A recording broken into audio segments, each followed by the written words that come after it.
afternoon. I want to start off really quickly by saying I promise all of you that I am much, much better at ALTCS planning than I am at making PowerPoint slides. Don't judge. But I'm really excited to be here, and I was just kind of baffled throughout the day. The themes are just all so relevant. The conversations around transparency and all of us having a fiduciary responsibility to our clients, even though we're not licensed fiduciaries for a living. He had so many key phrases that he used that I was like, I just want to take your presentation and put it up here. Talking about collaboration is key and innovate or die, referring to people as dinosaurs. These are all things that I was like, man, none of us were talking in advance about what our presentations were about, but that was really what I wanted to bring this afternoon to share with you. When I was first offered the opportunity to speak with you all today, I was thinking, okay, I'm gonna go through financial eligibility for ALTCS, and it just got to a point, I was like, I am boring myself. I cannot possibly talk about this and do that to them for 45 minutes. So what I want to share with you all this afternoon is how to utilize ALTCS and create win-wins for you and your clients. So what does that mean? In the spirit of transparency, let's just be upfront about the fact that historically there's been a bit of a conflicting interest with referral specialists and ALTCS planning firms. I don't think that's any secret. And unfortunately, our clients are the ones who are suffering because of that. And so I really want to just bring to you all this afternoon that going forward, I think that collaboration is key. I think that we all do need to innovate, or our businesses will be gone. We will not be the ones that are sticking around, surviving for the long haul. And there's a way to do this where if we work together and we do have that collaborative spirit and we do think outside the box and get creative, that we really can create these win-win situations for our clients, because every single person in this room does incredible work for the senior long-term care community. You all deserve to be paid, to be compensated for your time. You probably need to be compensated for your time, depending on your situation. And so it's just a matter of us working together to figure out how do we create that win-win for everyone, and there is a way to do it. So before I launch into that, I'm learning how to use technology here. There we go, okay? Woo! I know which button to push. So I'm gonna have to set the stage a little bit before I launch into exactly how to create this win-win. So I wanna start off this afternoon by sharing a story with you all about some of our clients, Alan and Joanna. We actually just got the ALTCS approval yesterday, so very exciting. So we were introduced to Alan by an assisted living community that we've had a relationship with for years. Is our friend Diva here in the house still? Did she leave? Okay. I met Diva about 5 years ago, and Diva introduced me to this particular community. And so Alan and Joanna got the help that they very much need and deserve as a result of something that Diva did 5 years ago. So it just goes to show the power of the collaboration. So Alan was referred to us. He and Joanna were living in a non-ALTCS contracted community at the time. Joanna was in memory care, and Alan was in assisted living, even though he's actually independent. He wanted to live in the same community with Joanna, and so he agreed to live in assisted living despite the fact that he didn't need assisted living. So a little bit of a problem right there. But so Alan is in his 80s, he's a CPA, still works, and he was over at this other community visiting a client. And on the way out the door, he stopped by sales and marketing, and he said, you know, my wife's in memory care, I've been living in assisted living, I don't need assisted living, I see you all have memory care and independent living, what would it cost for us to move here instead? And so the woman in the marketing department shared all of that information, and she said, oh, by the way, you should probably call Katie from Stronghold Financial and talk to her about qualifying your wife for the ALTCS program and reduce that out-of-pocket cost. And Alan said, there's no way, we've got too much money. She said, just call Katie and see. So Alan calls me up and shares with me that they have $225,000 of cash in the bank, that's it at this point, and that his wife's cost of care is about $6,000 a month, and he's a CPA, he's done the math. In 3.5 years, he's going to be out of money. And he's healthy. He's in his 80s, he's still working, he's doing great. So he's terrified for himself. So we were able to qualify Joanna for the ALTCS program, got the approval yesterday, protected all $225,000 for Alan in the process. He did not have to spend any of that down other than the investment to hire our firm. And Joanna's room and board payment at this community is $575 a month. So over a $5,400 a month savings to Alan and Joanna, over $65,000 a year saved. This is life-changing for this man. If Alan were here today, he would hug Diva. Alan's response to me, Katie, if I had known that this was possible 3 years ago, I would have moved into an ALTCS community right off the bat. The community they live in, by the way, is beautiful, recently renovated, gorgeous. So, with that being said, why did Alan not know that this was possible? I want to start off by just saying, shame on all of us ALTCS planning firms. Honestly, we have done an awful job of educating all of you about what's possible. The number of times that I am out and about meeting you all and learning that you've been in the industry for 20 plus years in some cases, and that you didn't know that it's not required to spend everything down so it's gone and gone forever, that we can protect assets and qualify people for the ALTCS program. I hear far more often than I would ever like that people who have been in the long-term care senior world for that long had no clue. And that's not your fault, that starts with us. So we need to do a better job of that, and here I am today. However, why else did Alan not know that this was possible? Well, he did work with a senior referral specialist when they moved into the original community. That individual might not have known what's possible because we haven't done a good enough job of educating people who serve the senior community.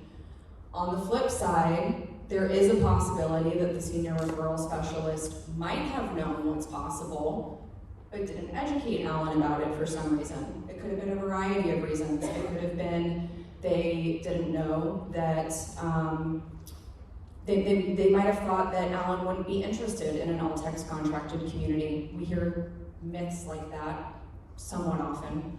They might have thought, why would someone with several $100,000 of assets need ALTCS? They can afford to pay for long-term care. They don't need this program. There might have been a financially motivated reason why. We don't know. Why else did Alan not know that this was possible? The community, the assisted living community that Alan chose, might not have known that protecting assets is possible. Again, shame on us.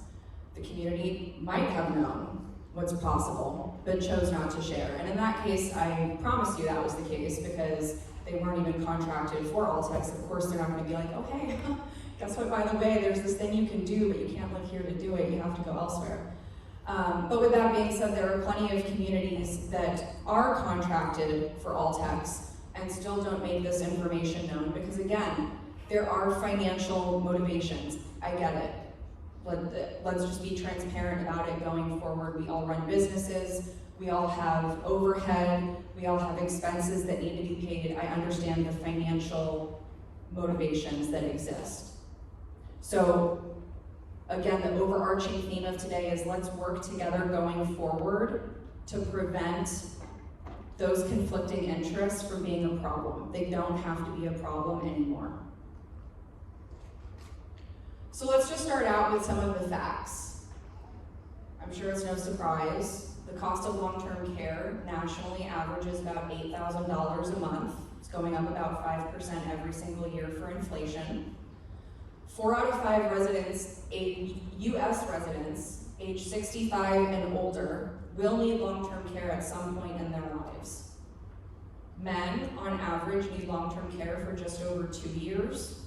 And women need long-term care on average for just over 3.5 years. But we all know that these are averages, which means some people need it for less, some people need it for more. None of us have the crystal ball to know which category we fall into. So the question is, are your clients prepared to spend between minimum $200,000 to $350,000 per spouse, if they're married, on their long-term care costs? And we probably all know people who have been in long-term care settings for a lot longer than 3.5 years. I know we've got clients that have been in long-term care for north of 10 years. So it could be potentially a lot more. Even if they are financially prepared to cover long-term care costs that high, what kind of vulnerable position does that leave the healthy spouse in is another really important factor. So we all know the reality, there's an 80% chance that you're gonna need long-term care, and this is how much it's gonna cost, growing 5% per year for inflation going forward. So how's it going to be paid for? Most people don't have the assets to private pay for that, or again, it leaves someone in a really financially uncomfortable position. You could say long-term care insurance. Most people don't have it. By the time they think about having it, they're unhealthy, they can't get it, they're not insurable at that point. No one will underwrite them. The vast majority of the people that we see that have long-term care insurance are vastly underinsured. Maybe once a year I see a long-term care insurance policy that's actually sufficient to cover the individual's needs. There's usually insufficient coverage in place. The Veterans Aid and Attendance Benefit. Sometimes that's sufficient to cover the cost of care, sometimes it's more than sufficient, and sometimes that does make more sense than going the ALTCS direction. In particular, if the person's need for help isn't as elevated yet. It's much easier to qualify medically for the aid and attendance benefit than it is to qualify medically for the ALTCS program. But regardless, the aid and attendance benefit is still an income stream. It's a set dollar amount. And the majority of the time we see that there is still a gap between all of the income sources combined and the person's cost of care. And so there's still a need for that gap to be covered in some way. And that leads us to ALTCS. One of the problems, hopefully up until now, is that it has not been widely understood that you do not need to spend down all of your assets in order to qualify for the ALTCS program. There's literally no such thing as being too rich for ALTCS. With a married couple, we can typically protect 100% of the total counted assets for the healthy spouse. For an unmarried person, we can typically protect somewhere between 50 to 75% of the assets for the family and qualify the individual in need of care for the ALTCS program in the process. Yes, it's legal. That's the question I always get. I'm not going to prison for anyone. How many of you have a CPA that does your taxes for you? Has your CPA ever told you about some loophole that they took advantage of to reduce your tax bill that year? They obviously want to brag about this because they want you to keep using them. Yeah. I know we've experienced that. So if you called up the IRS, would you be able to ask the person who answers the phone how to reduce your tax bill? No. They're legally not allowed to tell you, and quite frankly, the majority of them don't even have the knowledge or the skill set to tell you how to do it anyway. That's not their specialty. It's the same exact thing. If you call the ALTCS office is not going to tell you how to protect your assets and qualify for the program. They're not going to even refer you to a firm that specializes in doing that. They're not allowed to. They have to remain neutral. And again, the majority of them don't know that it's possible. They don't know how to do it anyway to even give the advice if they knew. Last thing on this note is every single person pays into the Medicaid fund their entire working career. So sometimes we hear comments like, it's a welfare program, so-and-so shouldn't be taking advantage of that. The bottom line is every single person in this room is paid into the Medicaid fund their entire working career. It's not line itemed out, so it's not that obvious. But just like you've paid into Social Security, you've paid into Medicaid. How many people in here feel entitled to collect Social Security when the time comes? You'd like to do it, right? Yeah. Can you imagine if you didn't know that Social Security existed? That you had to be lucky enough to be sitting in a room here today and have someone like myself inform you that this program exists and that it's actually possible for you to utilize. Here's the problem it can solve for you or the value it can bring to your life. That's literally the equivalent. And now can you imagine, you learn that it exists. Okay, there's this thing called Social Security that I'm entitled to. And you call up the Social Security office and they say, Jay and Melissa, you guys have done such a great job of working hard and preparing for retirement. You guys don't need this. Just go spend all of your money and then come back and see us when the time comes. We'll talk about it then. That is the equivalent. So the stigma around ALTCS and who needs it and who doesn't, by the end of today, I hope that you're gonna see that a lot more people do actually need the program than you might realize. We have a question in the back? I do. In our community, we've got a lot of residents that are coming from out of state. California, Oregon. How long do you have to live in the state of Arizona in order to qualify? The simple answer is you could show up and qualify for the program. However, I say that cautiously because there could be other things going on, like if they're on Medicaid in California and the Medicaid benefit there hasn't been canceled yet, you can't be on Medicaid in 2 states at the same time.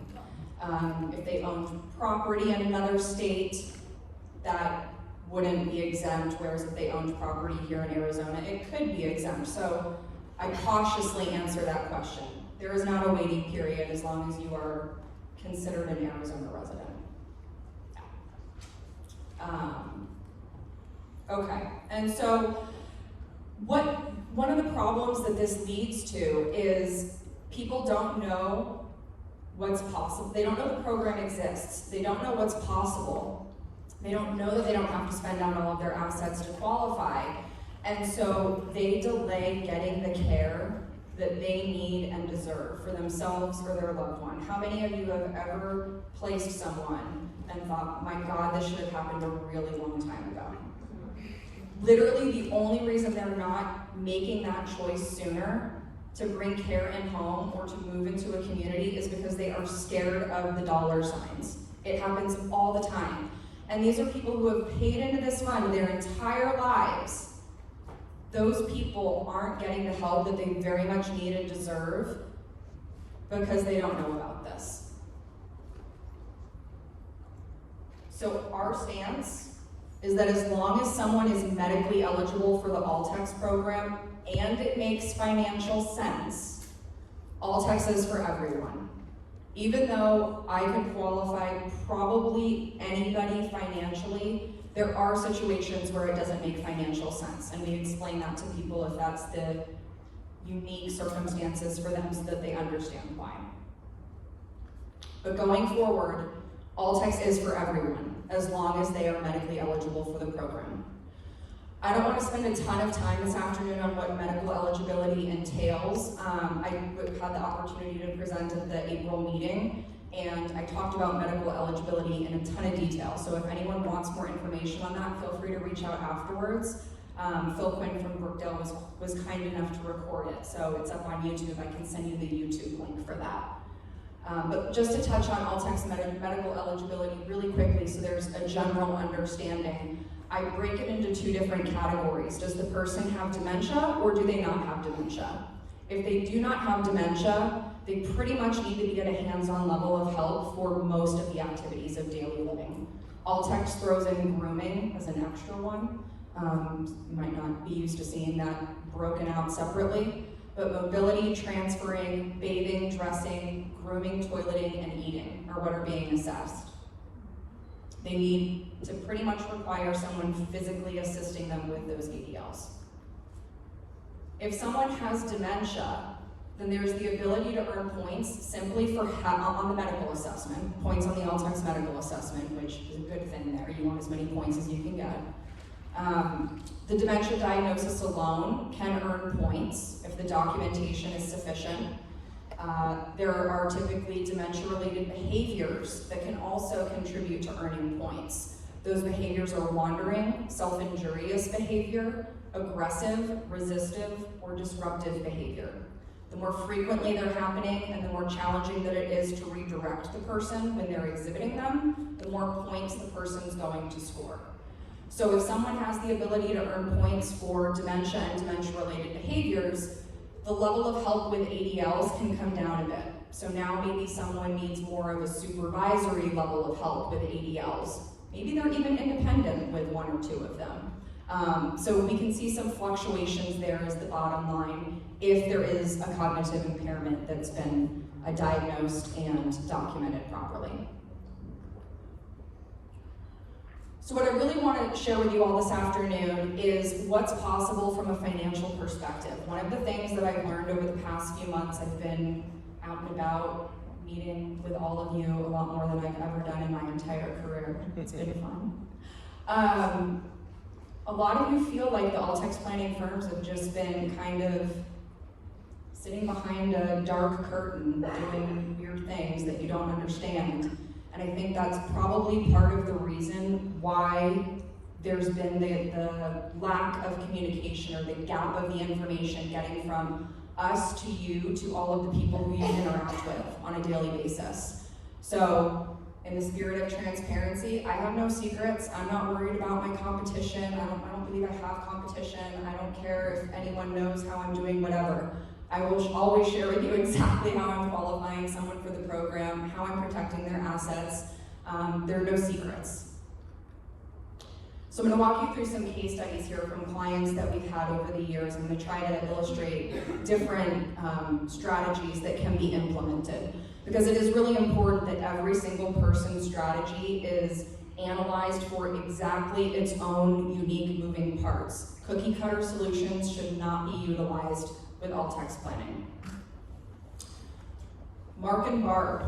We had Mark and Barb as clients several years back. Mark was 61 years old at the time, had very advanced dementia. He was living in a memory care community, and the cost of care was about $6,000 a month back then. He was married to Barb. Barb was 51 years old at the time, and they had a 13-year-old daughter. Mark and Barb had just over $1.3 million in counted assets. That's not including the value of their home. The home is typically an exempt asset. If they had applied for ALTCS that day, ALTCS would have said, Mark, you can have $2,000. You're allowed to have what's called an individual resource allowance. It's $2,000. Barb, as the healthy spouse, gets to have what's called the Community Spouse Resource Deduction. It's CSRD for short. This was several years ago, so this figure changes annually, and it's also based on a calculation looking at their specific situation, their assets. ALTCS would have said, Barb, you get to have $126,420 in your name. So you get $126, Mark gets $2, and everything above and beyond that, you gotta spend down and then come see us. Then come apply for the program. But if you apply for the program before then, declined. So Mark's Social Security at the time was $1,600 a month. Barb was working at 51 years old and earning over 6 figures a year. But there was a $4,400 a month shortfall between Mark's income and his cost of care. So even with $1.3 million in assets and even earning 6 figures, Barb was absolutely terrified at the thought of spending $72,000 a year plus 5% for inflation on Mark's cost of care for the rest of his life. She came to us saying, I have no clue how I'm going to provide for my daughter and myself. I don't know how I'm going to save for my own retirement. I don't know how I'm going to send my daughter to college. What if I need long-term care at some point in the future? She was whatever her job was, I don't recall specifically, she was a very numbers-oriented person, and she runs spreadsheets that she brought to our first meeting. And she basically showed us how her after-tax take-home pay was covering her husband's long-term care cost. So she was essentially working to pay for his care for the rest of her life and had no more ability to save for her own retirement and her daughter's needs going forward. If Mark lived for another 10 years, his cost of care at 5% inflation would have been over $111,000 per year at that point.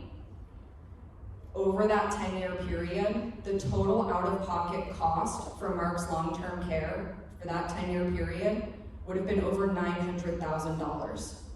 So it's really easy to look at someone with $1 million and a spouse that makes 6 figures and say, why would this person ever need the ALTCS program? But they do.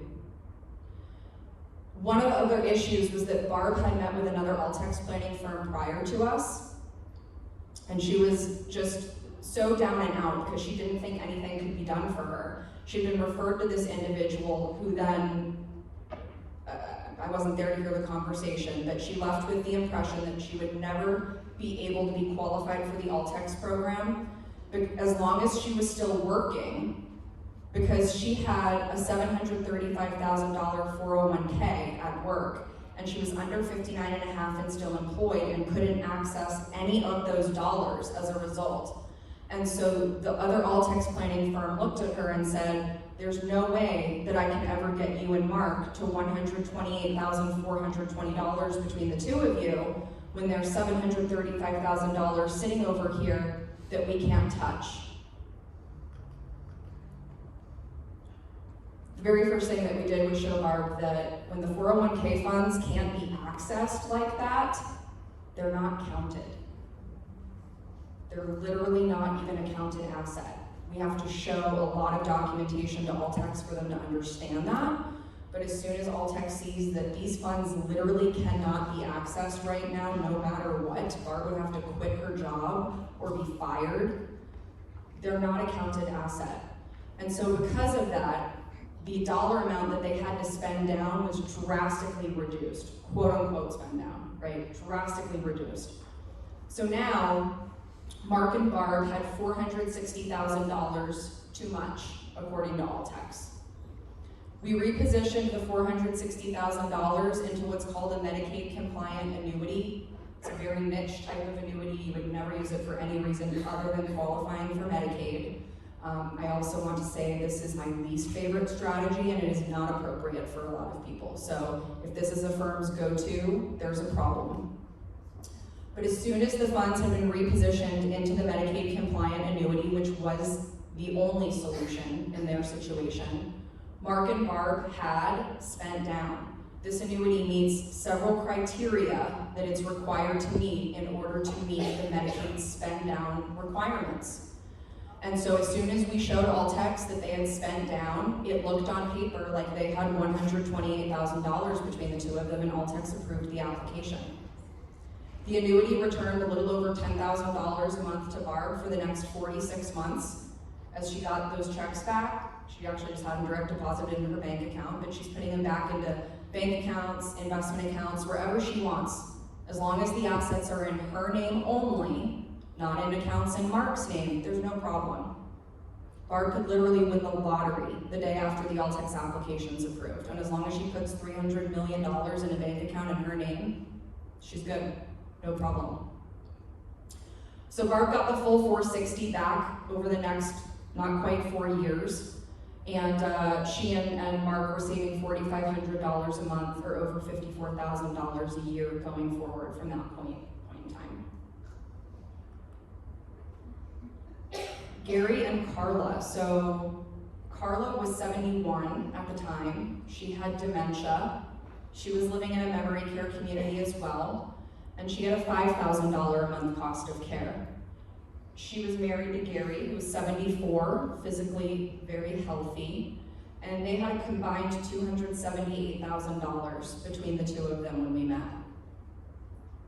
ALTCS again would have told Carla, you get your individual resource allowance of $2,000, Gary, you get $126,420. It was the same year, the maximum amount allowed at that point in time. Carla's income was $2,000 a month. So there was a $3,000 a month shortfall between her income and her cost of care. So as we were talking with Gary, we're looking at what's the situation, what do we need to accomplish here? Because it was a lot more than just getting Carla qualified for the ALTCS program and her long-term care cost covered. Gary had looked at the numbers and said, I'm going to be out of money in 7 years. He'd recently moved to Arizona and he needed to buy a home. He'd been living with his brother for a few months while he figured out what part of town he wanted to be in. And as we were looking at what ALTCS would accomplish for them, we identified that Gary is still going to have a major cash flow problem because the bulk of Carla's income is now going to her room and board payment at the memory care community. And Gary's income was not going to be sufficient to cover a mortgage payment, his living expenses, all the things that needed to be taken into consideration. So we recommended that when Gary purchased the home that he wanted to buy, that he utilize a reverse mortgage in the process. When you have a reverse mortgage, you do not have a mortgage payment. So we eliminated a mortgage payment for Gary through that process, brought his monthly outflows down, and we were simultaneously able to use the reverse mortgage as a spend down tool. So ALTCS would have told them to spend down, I'm not very good at math in my head, $278,000 minus $126,000. What's that, 150 grand, we'll call it? It was right here on my slide. Okay. So we had Gary put the $150,000 that ALTCS would have told him to spend down into the loan. You're allowed to pay off debt. The loan balance is debt. He paid off debt. He spent down. We showed ALTCS that they were now below the financial threshold that they needed to be at. ALTCS approved the application. And then 1 week after the ALTCS approval, Gary had the funds from the reverse mortgage back in his bank account. He turned around and he pulled the 150 grand right back out again and put it in a bank account in his name only. Something that you can do with a reverse mortgage. Something to just point out, we did not need to use a Medicaid compliant annuity in this case. We could have. It would have had several disadvantages if we'd gone that route, which is the route that some ALTCS planning firms default to going. They utilize the annuities because they structure them in a way that they're really long and drawn out. It takes a really long time to return the funds to the client, and they make a commission. When I have to use an annuity because there's no other option, I structure it in a way where I don't earn a commission. I want the funds returned to my client as fast as possible so that the money's back in their possession, so that it's working for them, they're putting it back in bank accounts and investment accounts, and so that the risk of Medicaid recovery is reduced to the greatest extent possible. So when there are Medicaid compliant annuities involved, there are usually additional fees, additional costs involved. Some are very transparent, some are more hidden. The funds are returned to the client a lot faster. In this situation, Gary had all 150 grand back 1 week after ALTCS approval. Barb unfortunately didn't have all $460,000 back until 46 months after ALTCS approval. So it was much better for Gary to be able to utilize the reverse mortgage than to have a Medicaid compliant annuity involved. And then one of the criteria that the annuity needs to meet in order to be allowed, in order for any of this to work when we have to use them, is access needs to be listed as the primary beneficiary on the annuity. Meaning, if the healthy spouse passes away while the annuity is returning the funds to them, Medicaid can recover up to what they've paid towards their spouse's benefits at that point in time. So that's another reason why it's important that the healthy spouse has the funds returned to them from the annuity as fast as possible, so that the risk of them passing away before the funds have been returned is minimized. If we don't have to utilize the annuity, we eliminate that risk entirely. And then Gary and Carla saved over $3,000 a month on Carla's long-term care costs going forward. So they were saving over $36,000 a year, growing annually for inflation. Katie, I have a question. If somebody has a trust set up, do you need to dissolve that whole trust to be able to do all this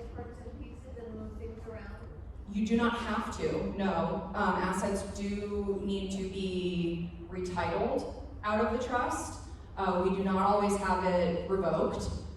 We sometimes just remove assets from the trust, and then we'll have the trust revised after ALTCS approval to meet the new needs.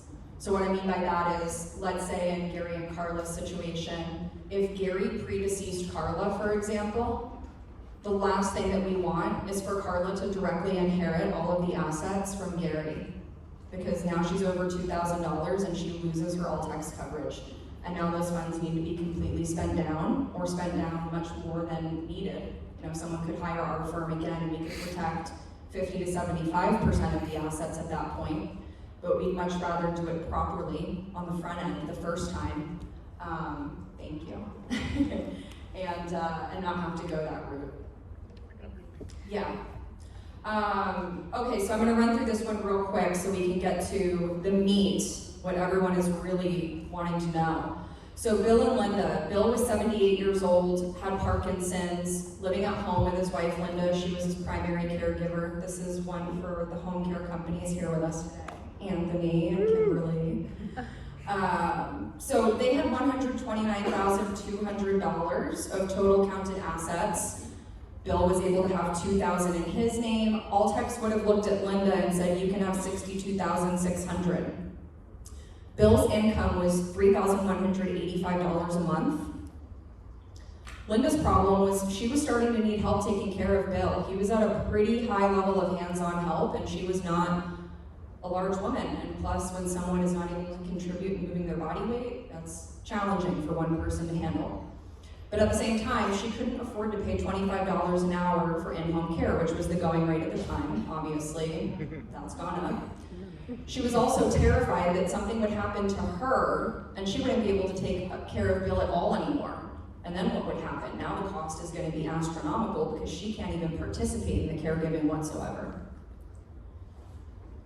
Their house was not in a trust, but we actually put their house into a trust before having ALTCS calculate the community spouse resource deduction for Linda.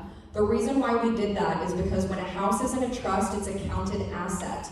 So we were able to increase the community spouse resource deduction for Linda from $62,600, again, it's on my slide, up to $130,000. The total counted assets increased from the $129,000 figure up to $294,000. Because the house was titled in the trust, it was now counted as well. So now, ALTCS was saying, Linda, you need to spend down to $133,880 instead of down to $62,600. After we went through this step of the process with ALTCS, we removed the home from the trust before we actually applied. When we removed the house from the trust, it was no longer a counted asset. We instantly reduced their total counted assets down to $129,200. They were allowed to be at $133,880. They were now financially eligible simply by putting a house in the trust first and then turning around and removing it. Spend down achieved. Qualified them for ALTCS, did not need an annuity in that case either, which had all of the same benefits or advantages in their situation. And Bill received 25 hours a week of in-home care covered by ALTCS, which was over $30,000 a year of total value for Bill and Linda. So how to create a win-win? When there are assets to protect, clients typically don't wait to move their loved one into long-term care. I don't know if you guys have experienced that as well. Barb did not wait to move Mark into long-term care until ALTCS was approved. He was already there, he needed to be there. She could afford to private pay for a period of time. Gary did not wait to move Carla into long-term care. In both of those situations, a referral specialist would have been paid a referral fee, and ALTCS still could have been leveraged and created this life-changing income for that couple. In Linda's case, Linda did not bring in-home care in until after ALTCS approval. So these are sometimes still going to happen, but Linda's also the person who never would have placed Bill without ALTCS because she was terrified of not being able to afford it. So she never would have been someone who you would have had the opportunity to work with anyway. When there are assets to protect, there's typically a private pay period. When we're protecting assets for a married couple, it takes a few months to get through all of the steps of the process in most cases. So 3+ months of private pay is a safe estimate for a married couple. For unmarried clients, when we protect assets, there's typically about a 6-month private pay minimum. If we're protecting just a little bit of assets, maybe not so much. But if we're protecting assets 6 months or more, you guys are going to earn a referral fee in that case. When there are assets to protect, someone might not even be medically eligible for ALTCS yet. They still need to be placed, they're private paying, you earn a referral fee. However, we also know that it's only a matter of time before that person will be medically eligible for the ALTCS program. And that person still needs a long-term care financial plan. When there are assets to protect, the family can cover the gap between the ALTCS reimbursement rate and the private pay rate. We see this happen with our clients, and I'll circle back to this and walk you through an example of what I mean. You can earn a referral fee. The community is receiving the full private pay rate. So this is what I call a win-win-win, because there are communities and group homes here today, and I understand as well that the reimbursement rate is less for you all than the private pay rate. And again, you can't have all of your clients on ALTCS only all the time, or you can't make your books work. I get it. Let's just have conversations about what's needed and how we can create a good result for the client in the process, because there's a way to do it. We have some clients, Sam and Yvonne. Yvonne has dementia. She needed to move into a memory care community. Her cost of care is $6,400 a month, and the gap between her Social Security and her cost of care is $5,700 a month. Very small Social Security payment.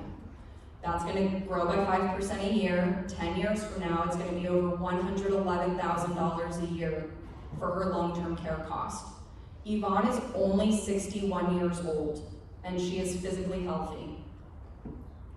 Her husband, Sam, is 64 years old.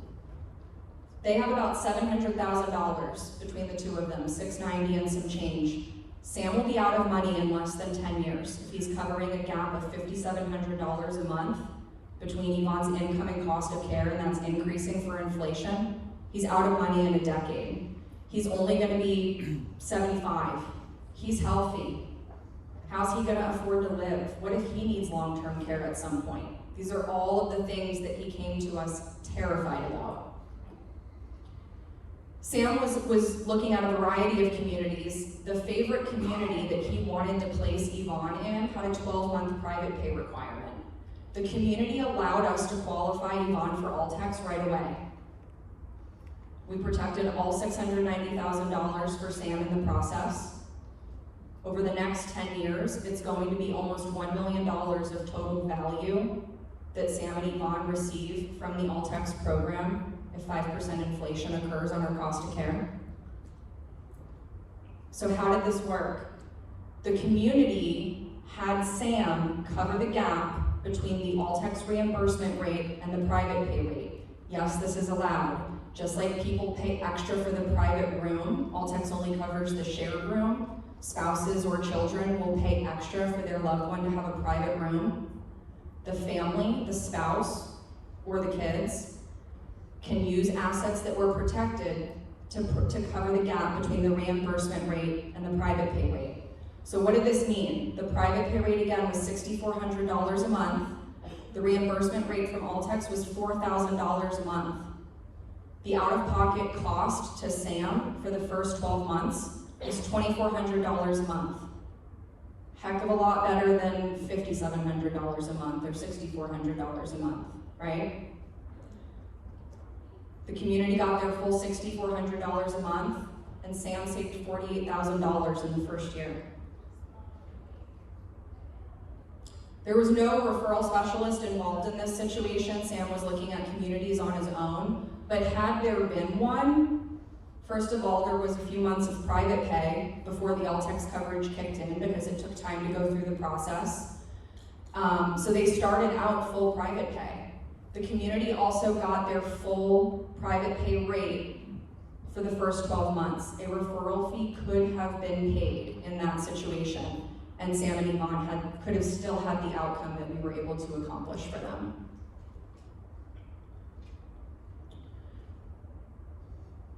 I'm going to skip over that for time's sake, but we can have a conversation about that. That actually applies more to the home care companies anyway, or group homes. So if that's you, we can talk about that later. So last thing I want to just bring up is I know some of the communities will, my understanding, correct me if I'm wrong, will you receive a commission chargeback if someone rolls to ALTCS before 6 months? If after 3 months that happened, would you not receive your full referral fee?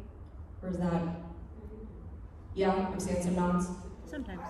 I'd like to go back to the slide before this where you said if ALTCS is paying for that, you know, the base part and then Sam kicked in the 2,400. I don't think you're allowed to get an ALTCS reimbursement for that portion, just for what he's kicking in. You're not allowed to get anything from it. There was a private pay period for 3 months there. So if Yvonne went in on private pay for 3 months, and it took 3 months until the ALTCS coverage started. Oh, so he paid all of that, okay. He paid the full private pay rate for the first 3 months. And then after that point in time, the ALTCS started. Correct. But my understanding is certain communities, and again, I understand there's no judgment, we all have to make our books work. But I believe that there will be a chargeback on the commission if that had happened in that case, where if Yvonne went on to ALTCS after 3 months, is it correct that some communities would say, Rita, Yvonne went on ALTCS after 3 months, we're gonna have to claw back some of the referral fee?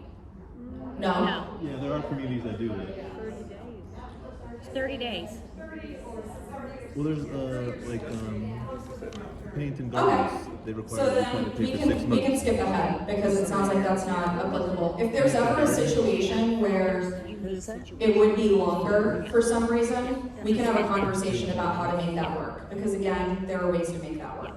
So Katie, there are certain requirements by certain communities that do require a time level of spend down, and I think that's what some of the confusion might have been.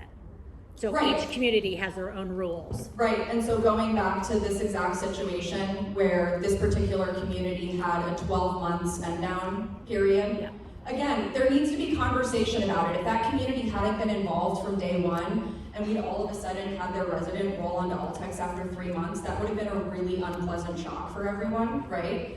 So there has to be conversation. We have to talk about it on the front end. Hey, we can qualify this individual for ALTCS. We can protect all of these assets for them in the process. We can save this individual this much money for the first 12 months, and you can still get the full private pay rate for the first 12 months that you want it for. If assets are being protected, assets exist to cover that gap between the reimbursement rate and the private pay rate. Right. If assets don't exist to protect because they spent down, then it is what it is. But this is how to create better outcomes for clients of yours that are currently over-resourced, but terrified. They're not moving their loved one into the community because they're afraid of the cost. They're moving them in no matter what. I mean, Sam was moving Yvonne in no matter what, but he was terrified that 10 years from now, he would be out of money. So bottom line, our industry is changing. Just like Brian was talking about earlier today, we have to be innovative, we have to collaborate, we have to address these issues together. Our clients are getting sick younger and needing care for longer. Does anyone here track their average client age? It is way, way, way younger than it used to be for us. So $1 million could very well not be enough to afford long-term care. Every single client that you are serving needs a long-term care financial plan. It might not be ALTCS right now, but every person needs to plan for ALTCS to possibly be a part of their long-term care financial plan, unless they just have so many. If you have the 20 million that Karen was talking about up here earlier, then you're probably okay. But the bulk of people, it's the reality, are going to need to plan to potentially utilize the ALTCS program. And the sooner your clients start planning, the more options they're going to have. Just to end it all off, we all have to step up our game. I mentioned that, we've done a piss poor job, the ALTCS planning firms, of educating all of you on what's possible. now you know what's possible today from sitting here with us this afternoon. So thank you for your time. We can't do it alone. You know, I've got a wonderful business development manager, Robbie, over there. He's out and about meeting with all of you all the time, spreading the word.